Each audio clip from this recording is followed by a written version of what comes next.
sudah berjalan dengan baik atau belum, nanti kita bisa lihat bersama-sama.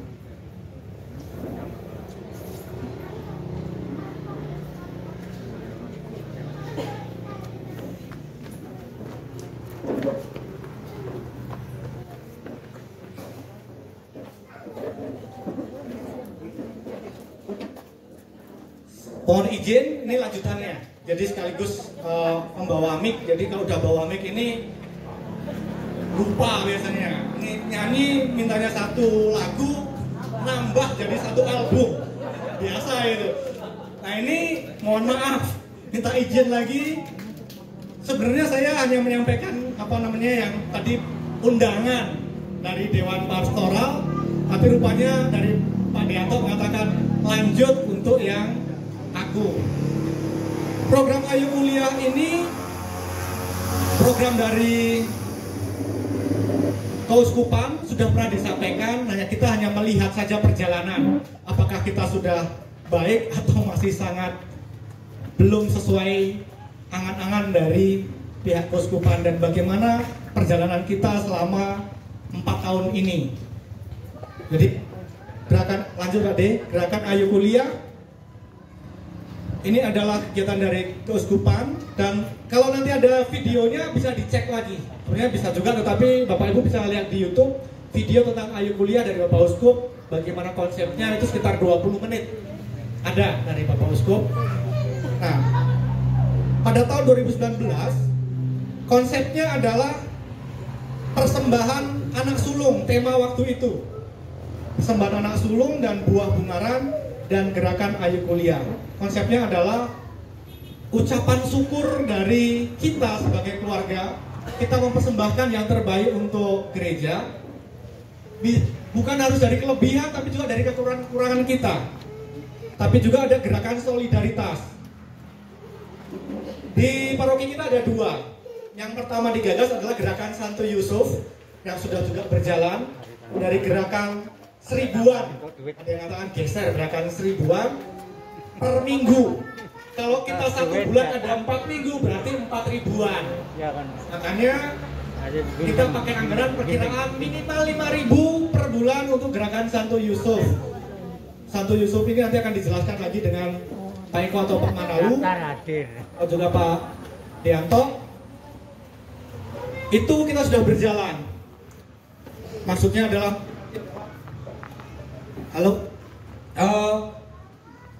nanti yang diceritakan maksudnya sama. Intinya adalah memanusiakan manusia.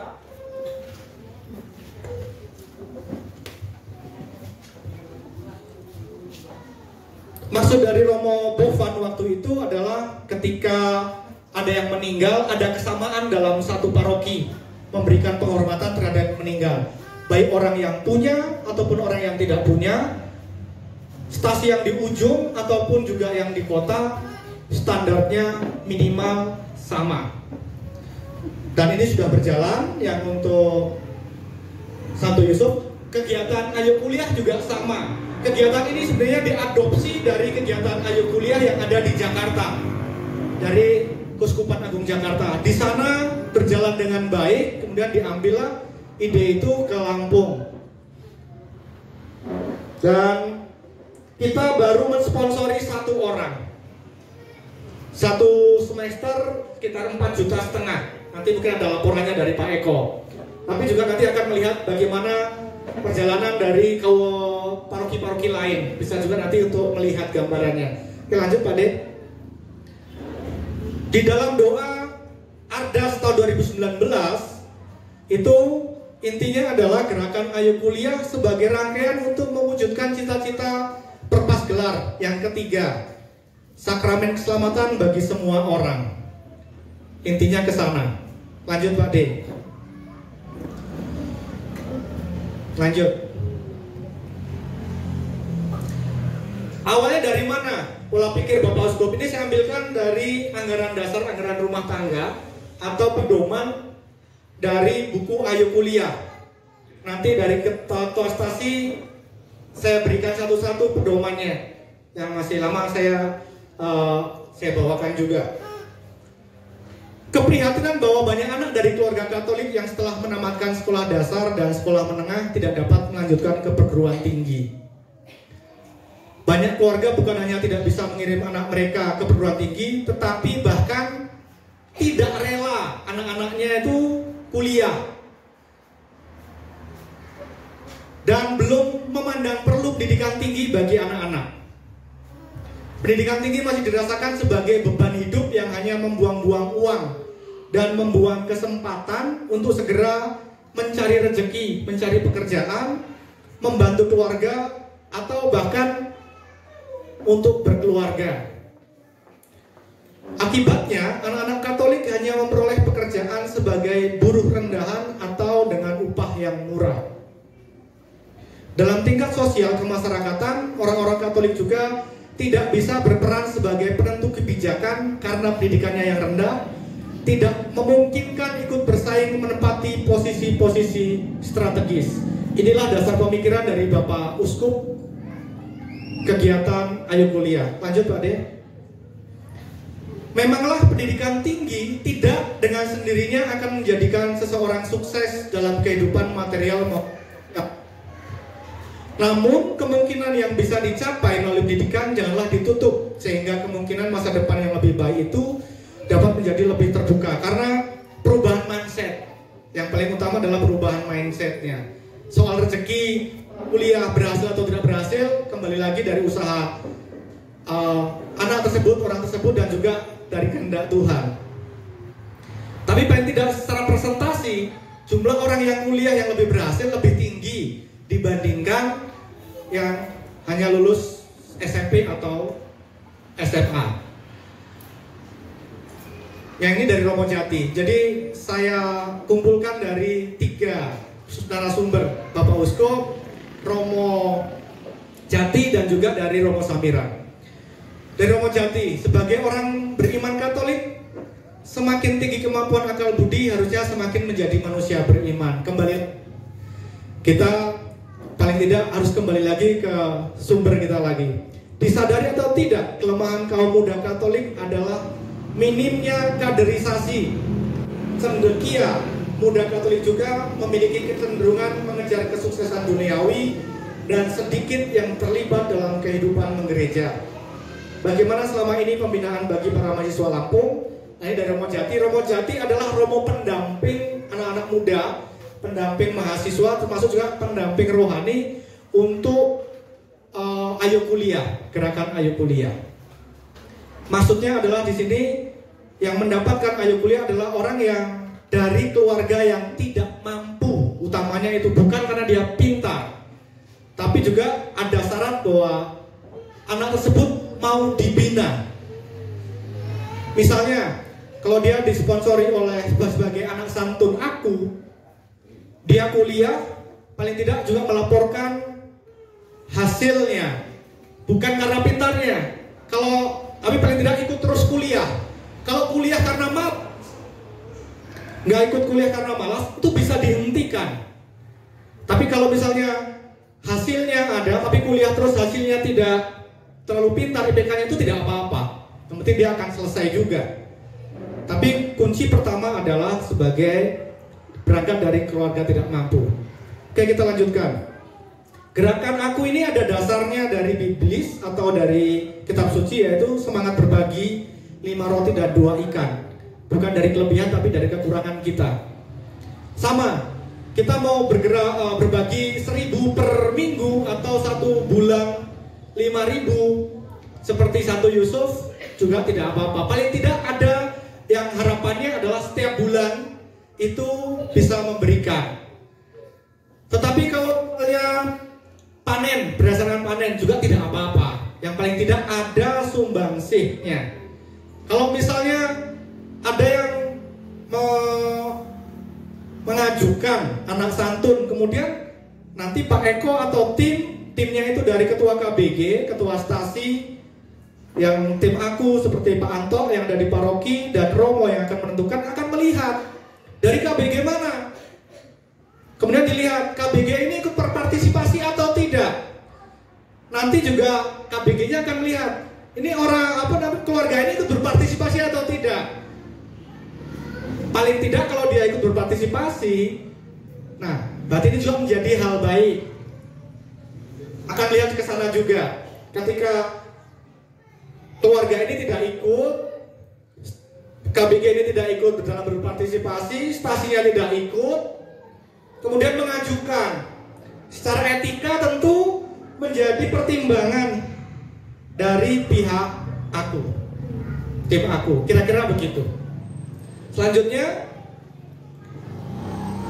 ini juga menjadi ada referensi kuliah atau belajar bukan pertama-tama untuk mencari kerja atau karir, tetapi sebenarnya untuk hidup, yaitu menjadi pola pikir yang bagus. Oke, itu yang ingin saya sampaikan tentang gerakan aku, tetapi juga ada tanya jawab. Mungkin ada tanya jawab, Pak De, mungkin cukup yang ini. Kita ke gerakan ada tanya jawab bentuk tentang bagaimana kita memahami Ayo Kuliah.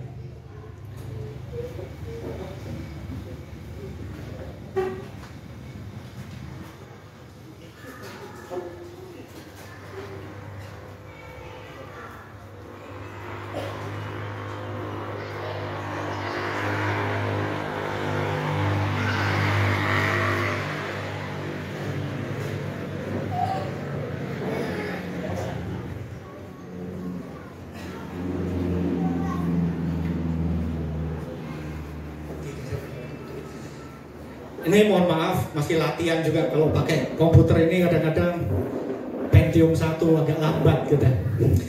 Dimaklumi. Selamat datang yang dari Sumber Jaya. Deda wakil dari Sumber Jaya.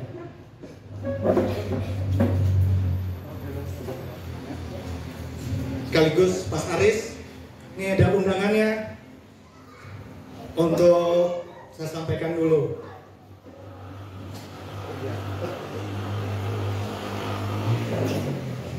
Bapak Ibu, ini ada sekitar 10 menit atau ini untuk tanya jawab. Ini tentang aku, tapi juga dikemas dalam tanya jawab. Apakah gerakan aku hanya untuk anak Katolik saja? Jawabannya ya. Kemarin ada yang bertanya dari Kristen mau boleh nggak? Jawaban kita hanya untuk anak Katolik saja. Dan apakah oke, kita lanjutkan. Gerakan ini hanya untuk bantuan anak Katolik dalam Keuskupan Tanjung Karang dari keluarga kurang mampu. Keuskupan Tanjung Karang. Jadi ini skupnya adalah keuskupan. Tapi kita bertanggung jawab untuk paroki kita. Lanjutnya, bagaimana pengaturan keuangan dan manajemennya? Untuk keuangan dikelola masing-masing paroki atau unit pastoral, di mana di masing-masing paroki unit pastoral dibuka rekening khusus gerakan aku atas nama paroki, unit pastoral, dan yang terkumpul masing-masing lingkungan secara rutin disetorkan ke rekening ini. Struktur tim aku berjenjang dari tim aku lingkungan sampai dengan di paroki. Kami usulkan untuk di tingkat lingkungan boleh dirangkap dengan ketua, sekretaris, dan bendahara lingkungan. Sedangkan untuk di tingkat paroki, bentuk tim sendiri atau bisa dilekatkan pada seksi sosial atau pendirian paroki. Nah, ini dulu adalah kita bertanggung jawab untuk satu paroki. Jadi uang yang masuk kita membiayai untuk anak santun aku. Tapi sekarang ini ada dua model. Itu yang model yang pertama, model yang kedua, 70% dari dana aku yang ada di paroki disetorkan ke keuskupan.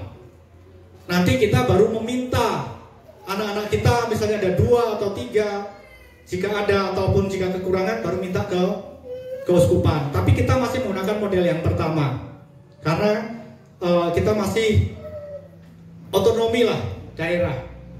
Selama ini kita masih cukup membiayai satu anak santun dan belum ada lagi yang menambahkan yang daftar. Terus bagaimana kriteria anak santun? Anak santun adalah umat Katolik yang telah lulus SMA sederajat dan dari keluarga yang kurang mampu, di mana kriteria kurang mampu ditentukan oleh tim gerakan aku lingkungan dengan disurvei, lalu diusulkan ke tim gerakan aku paroki dan diputuskan oleh tim paroki dan melakukan survei ulang dan disetujui oleh orang paroki. Dia paling tahu adalah satu ketua lingkungannya, ketua KBG. kemudian ketua stasi, diusulkan ke tim aku yang ada ke Pak Anto, kemudian nanti akan dirembuk dengan Romo Paroki. Kuncinya adalah di Romo Paroki lah gitu. Kalau Romo Paroki yes, semuanya yes, kami patuh. Ketaatan tadi, ketika Romo mengatakan yes, berangkat kita, walaupun kita protes-protes. Oke, bagaimana santun yang sudah menerima santunan? Secara umum anak santun harus mengikuti aturan yang ditentukan, seperti mengikuti misa setiap minggu, aktif dalam kegiatan lingkungan dan tempat tinggalnya, aktif dalam kegiatan mahasiswa Katolik dan sebagainya. Dan ada pembinaan anak aku di Bandar Lampung yang di misalnya 1 semester sekali atau 1 bulan sekali, tergantung dari Romo Jati pendampingnya. Nanti akan dikumpulkan bersama-sama anak aku seluruh Lampung. Kemudian ada pembinaan. Dan selama ini anak kita yang dari paroki kita selalu ikut karena memberi laporan, dan laporannya rutin. Terima kasih juga, kerjasamanya baik. Lanjutnya, santunan akan diberhentikan bila terlibat dalam perbuatan kriminal dan terbukti. Nilai IP yang di bawah standar sampai harus mengulang karena rendah tingkat kehadiran mahasiswa. Kuncinya adalah tingkat kehadirannya, dia jarang kuliah, berarti kan malas. Tapi kalau IPK-nya rendah karena dia ikut kuliah terus, itu beda. Karena dia tidak pintar, ada kemauan, itu nggak apa-apa. Tapi kalau misalnya IPK-nya rendah karena tidak hadir dalam kuliah, itu berarti malas, itu sudah dihentikan. Terus kemudian lanjut pertanyaan berikutnya, bagaimana bila anak santun ternyata mendapatkan bantuan KIP kuliah atau beasiswa lain dari pemerintah atau swasta? Itu tergantung dari tim. Ketika memang itu masih dibutuhkan dan masih gak apa-apa, berarti kan juga meringankan dari orang rumah.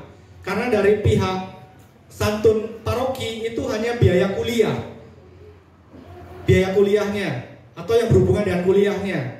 Itu juga jumlahnya bisa disepakati, bisa penuh, bisa 80%, 50%, 20%, tergantung dari obrolan, diskusi. Bila ada bantuan dari beasiswa lain, berarti kan membantu dari orang rumah, bisa mengurangi biaya kos, biaya makan, biaya transportasi. Tidak apa-apa, tergantung dari tim kembali. Saya juga dulu menerima, dulu namanya bukan aku, tapi saya salah satu contoh yang menerima dari beasiswa keuskupan dulu. Waktu saya kuliah, saya menerima beasiswa keuskupan. Ya paling tidak sekarang saya kalau pernah menjadi pengurus aku tidak akan menolak, karena saya juga dulu pernah menerima. Dan sebagai mau lari-lari, mau bandelnya seperti apa, pembangkang, tetapi ketika disuruh jadi pengurus berangkat juga, karena saya dulu pernah menerima beasiswa dari Bapak Uskup. Kira-kira begitu, seperti Yunus. Saya juga waktu menerima beasiswa dari keuskupan, saya juga menerima beasiswa super semar dari pemerintah dulu. Jadi boleh double. Itu jawabannya, kira-kira seperti itu. Lanjut, berapa estimasi biaya hidup di Bandar Lampung dengan asumsi tinggal area kampus sehingga cukup berjalan kaki ke kampus? Ini kalau misalnya di biaya kuliah itu sekitar setiap tahun meningkat sih. Tiap tahun beda-beda. Tapi kalau yang kita anak santun yang dari kita per semesternya 4.500.000 per semester. Perkiraan sampai selesai semuanya sekitar 40-an juta. Tapi kalau mau kuliah bisa di Gentiaras kan, referensi kita di Gentiaras. Kenapa? Itu miliknya keuskupan, miliknya yang dikelola oleh suster juga. Kepalanya adalah suster FSGM, Suster Francis. Kemudian ini juga milik keuskupan. Dan rencananya kita kalau mendukung ini akan menjadi universitas Katolik seperti Unika Musi yang ada di Palembang. Kita juga punya. Kita sudah punya lahan yang besar ada dulu di Kemas Kalam. Sekarang nanti mungkin kalau akan bergeser ke sana. Jadi kita akan mencoba juga membangun bersama-sama kuliah untuk mempunyai universitas Katolik. Kalau sekarang belum universitas ya, tapi sudah perguruan tinggi. Kalau perguruan tinggi itu ada beberapa jurusan. Kalau masih satu minimal 3 jurusan, jadi bisa menjadi universitas. Biayanya perkiraan hidup, biaya tinggal 300 kos, biaya makan 750, lainnya ini perkiraan tergantung pola gaya hidup seseorang lah untuk biaya seperti ini. Tapi kalau di sekitar Gentiaras itu ada kos-kosan banyak orang Katolik yang punya. Terus kalau misalnya ada kesulitan dalam biaya hidup bagaimana? Tim keuskupan juga ada kerjasama dengan pengusaha-pengusaha Katolik. Contoh, ada ayam geprek, punyanya Pak Mas Aji. Itu juga, dia juga pengurus santun untuk aku. Sehingga ketika anak kesulitan untuk berbiaya hidup, dia bisa kerja part-time. Kita bisa menghubungkan juga seperti itu. Kalau anaknya mau dan berkenan, kita bisa mencari solusi seperti itu. Kita lanjut. Untuk bantuan biaya hidup setelah bakti paroki maksimal diberikan 80% dari nilai bantuan, sisanya rata-rata. Nah, ini yang kesepakatannya sekarang biaya hidup dan kos segala macam dari pihak rumah. Tapi yang biaya kuliah bisa dari aku. Lanjutnya, apakah boleh anak yang sudah kuliah mendapat bantuan? Boleh, sesuai dengan prosedur yang diajukan tim gerakan aku di lingkungan. Yang lanjutnya, apakah bantuan yang diberikan untuk anak kuliah S1? Sementara ini iya, hanya untuk S1. Sebenarnya kalau di Jakarta itu ada gerakan Ayo Sekolah. Terus di beberapa paroki yang kasnya lebih, contohnya Mesti Kedaton, Pringsewu, Teluk, itu dia berkembang, bukan hanya gerakan Ayo Kuliah tapi juga gerakan Ayo Sekolah. Gerakan Ayo Sekolah ini adalah menyantuni anak-anak yang kekurangan untuk tingkat SD, SMP, dan SMA. Dan juga kita juga bisa menyarankan, kita bisa bekerja sama atau anak-anak kuliah sekolah di yayasan Katolik yang punya asrama. Contoh, yang dari Baradatu kita punya juga ada asramanya, teman-teman yang cowok di Yayasan Bakti. Kemudian juga kita bisa sekolah di Saverius di Kota Bumi, ada ya Darussalam. Sini juga ada alumninya. Ada Om Deddy sepertinya alumni dari Darussalam. Terus kemudian ada yang di Pringsewu. Metro Yosudarso dikelola oleh Romo-Romo SCY. Terus kemudian di Pringsewu ada juga di Bandar Lampung. Ada Franciscus dan ada Saverius. Tentu kalau di sana sekolah-sekolah yang yayasan seperti ini namanya gudang garam, garamnya banyak. Jadi pasti bagus. Nah, itu bisa dibiayai oleh gerakan Ayo Sekolah. Jika kita punya kemampuan uang itu bisa, tapi kita belum ya, untuk LIWA belum. Lanjut, bagaimana sumber dana dan teknis pengumpulannya? Karena aku adalah berbasis umat, maka diharapkan seluruh umat Katolik dalam Keuskupan Tanjung Karang ikut berperan aktif dalam menghimpun dana. Untuk gerakan ya 1000 per hari itu tadi. Bisa gerakan gerakan 1000 per minggu. Rutin dalam bulanan. Harapannya sih rutin, tetapi kalau polanya itu tadi panen seperti yang saya sampaikan di depan tadi juga boleh. Kenapa lebih disuka bentuk bulanan? Karena itu juga saling mengingatkan terus. Kalau bulanan kan ketika diumumkan di gereja jumlahnya sekian yang untuk aku, kemudian pemakaiannya sekian, itu ada saling mengingatkan terus. Tapi kalau setahun sekali biasanya malah lupa. Karena ada juga stasi dalam perjalanan kita selama dari 2019 sampai sekarang juga ada yang kosong, tidak ikut berperan serta. Terus kemudian dinamikanya sesuaikan dengan stasi masing-masing.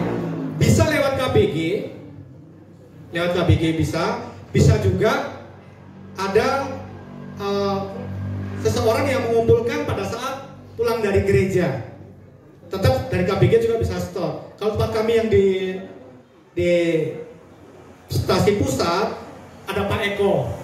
Pak Eko berkenan untuk membantu untuk mengumpulkan uang aku, ada Daharan Romo dan juga gerakan Santo Yusuf. Jadi kalau pulang dari gereja ada ada gelar baru. Kalau tadi ada Pak Pendeta, Bambang ada Pendeta, Anto, nih Pak Sakius. Ada Sakius. Itu ada gelar baru untuk Pak Eko. Mohon maaf Pak Eko ya, ada aja bercanda. Nah itu boleh, itu pola juga. Jadi bisa lewat KBG, nanti store ke ketua stasi, titik promo bisa juga ada pengebulnya. Kalau kami ada pengebulnya. Bagaimana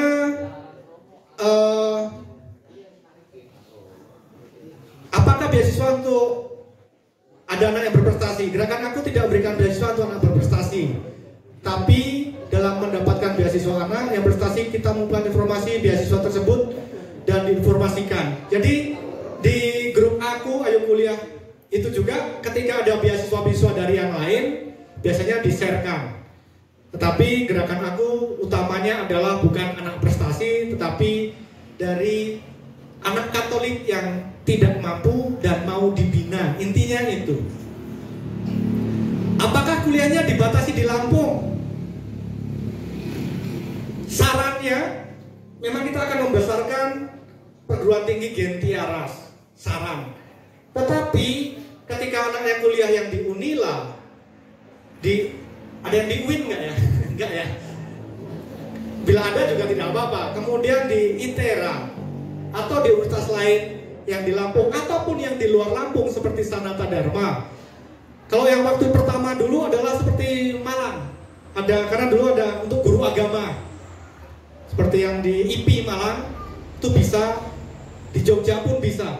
Yang paling penting adalah disepakati oleh tim aku. Dari ketua KBG, ketua stasi, tim aku yang paling utama tadi adalah Romo Paroki mengatakan yes, kita semua yes. Jadi boleh tidak harus kuliah di Lampung. Jod? Masih ada Pak De? Habis. Kita mau lihat satu saja beberapa contoh dari paroki yang lain. Kalau kita baru satu, masih lumayan. Karena ada juga paroki yang tidak berjalan. Saya masih melihat ada satu paroki yang tidak berjalan.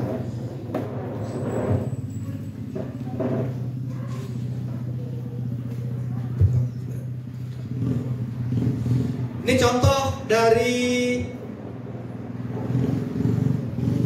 Bapak kita, Baradatu.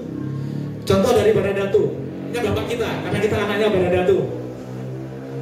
Di sini selama 9 tahun ini, atau sekarang posisi tahun 2023, itu ada 10 anak santun. Di PGSD, Kimia, Keperawatan di Jogja. Jadi ini ada yang UT, Universitas Sanata Dharma, Universitas Panti Rapih, Keperawatan. Kemudian ada STKIP Widya Yuwana, Teologi. Ada Baromeus Bandung, Unila, Universitas Amikom Yogyakarta, Ilmu Pemerintahan, Setia Gentiaras, Lampung. Jurusannya bervariatif dan kuliahnya juga tidak hanya di Lampung. Ini ada dari semester 1 sampai semester 7. Ini yang dari Baradatu. Kemudian kita lihat yang dari mbahnya kita, dari Kota Bumi.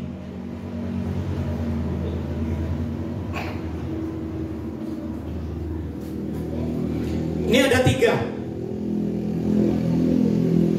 Ada 3. Kemudian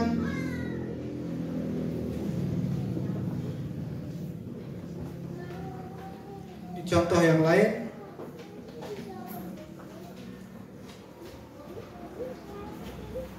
Oh bukan, pengumuman. Saya yang menarik itu ada yang dari sebelah sana Prinsewu. Kemarin sudah saya tuliskan. Sukoharjo. Kemana ini ya? Saya lupa naruhnya. Oh ini, yang atas. Ini menarik menurut saya. Sukoharjo ini jumlah yang didapat selama setahun ini 6.103.000. Oke, turun Pak D, diturunkan. Ini menarik menurut saya juga karena tidak jauh beda dengan kita sebagai menjadi paroki juga umurnya mirip-mirip. Tapi di sana ada 6 yang dibiayai. Ini ada 6 anak santun, universitasnya di Gentiaras, ini ada 3. Santo Carolus Yogyakarta, Santo Carolus Jakarta ada 1, Serata Dharma 1, Gentiaras yang 4. Jumlah yang dibiayai tahun ini ada 19.600.000. Kemudian yang didapatkan 6.100.000. Jadi selebihnya meminta bantuan kepada keuskupan. Itu contoh-contoh dinamika. Nah, kalau kita membiayai 1, tapi nanti laporan keuangan Pak Eko yang akan menyampaikan. Kenapa tidak saya sampaikan? Nanti Pak Eko yang akan menyampaikan. Sementara dari saya seperti itu. Apakah ada tambahan dari Pak Anto, Pak Deanto? Karena ya sebagai ketuanya sekarang Pak Anto, ada yang mau disampaikan tentang aku, Pak De? Nah, jika akan menambahkan silakan. Nah, ini koordinator aku saat ini. Jadi silakan Pak De jika ada tambahan. Masih semangat? Kita berdiri dulu. Minta Mbak Jora untuk ice breaking ya. Mbak Ken ya, berdua sama Mbak Ken yuk. Biar kita ada semangat.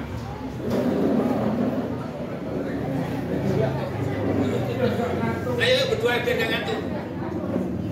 Ya, monggo.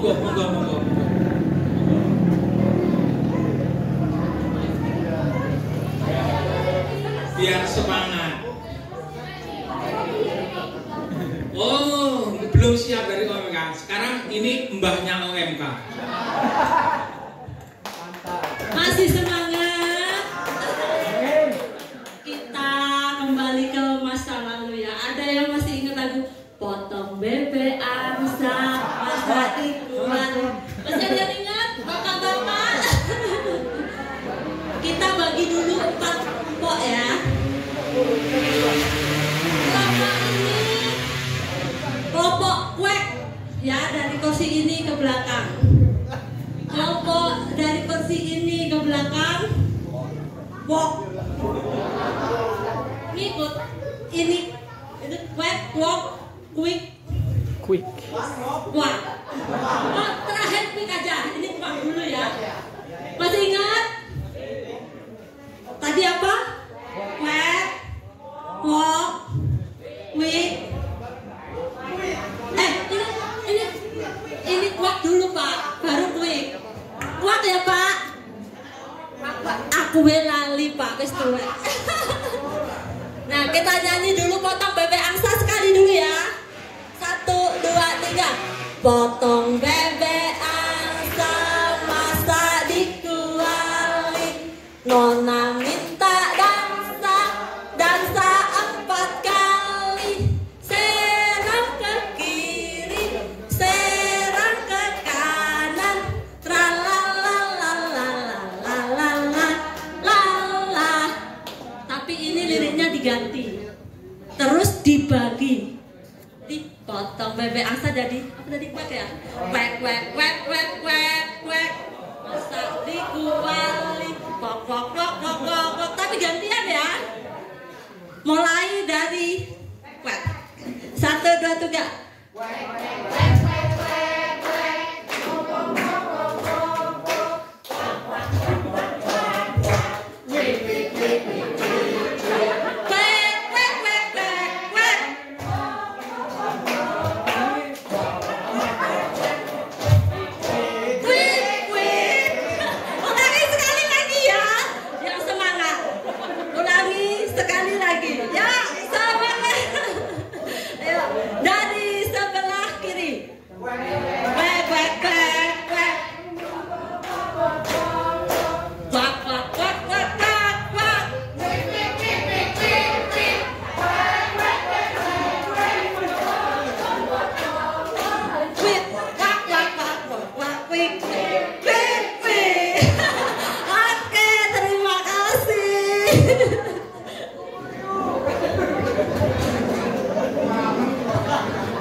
Sebentar untuk yang Miss Dinar. Untuk yang Miss Dinar dengan para pembinanya di gereja, karena ada pembinaan. Sekali lagi, yang Miss Dinar dengan pembinanya dimohon ke gereja. Silakan Pak Anto. Terima kasih. Selamat siang. Masih semangat? Yang semangat dari Pak Narji dari mana Pak? KBG-nya Pak, KBG-nya Pak. KBG-nya Bonaventura Wenison. Masih semangat Pak Narji ya. Ikan cepat, ikan gabus, ikan lele. Semakin cepat semakin bagus. Jangan bertele-tele. Terima kasih ya. Acaranya padat. Kita ice breaking sebentar. Saya paling lama 5 menit karena nggak bisa ngomong. Saya hanya memberi semangat kepada bapak-bapak. Terima kasih atas kerjasamanya selama ini. Kita bisa membesarkan aku, bagaimana aku di Keuskupan Lampung, terutama di Paroki Santo Theodorus, berjalan dengan baik. Memang ada 1-2 stasi atau KBG gerakan ini mungkin masih banyak bertanya-tanya. Tetapi kita dengan semangat jemaat perdana dengan 5 roti dan 2 ikan, mari kita besarkan kegiatan dan aku Santo Theodorus menjadi lebih baik. Dari sedikit lama-lama menjadi bukit, kita bisa membiayai anak santun. Mudah-mudahan tahun depan kita bisa lebih dari 1 ya. Anak santun tadi sudah dijelaskan sama Pak Arko. Jadi mari kita tingkatkan semangat berbagi kita dengan semangat 5 ikan, salah, 5 roti dan 2 ikan. Mari kita besarkan aku Santo Theodorus. Setuju atau tidak setuju? Semangat. Kalau setuju, dari Pak Anto hanya memberi semangat. Ayo, penaltinya tetap kepada Romo. Kita bekerja sama dari bawah, dari lingkungan, dari stasi sampai dari paroki. Itu dari saya. Mudah-mudahan kedepannya kita ditingkat lagi untuk semangat aku. Kira-kira ada pertanyaan atau pas? Terima kasih. Waktu saya kembalikan kepada Pak Pendeta Bambang. Terima kasih.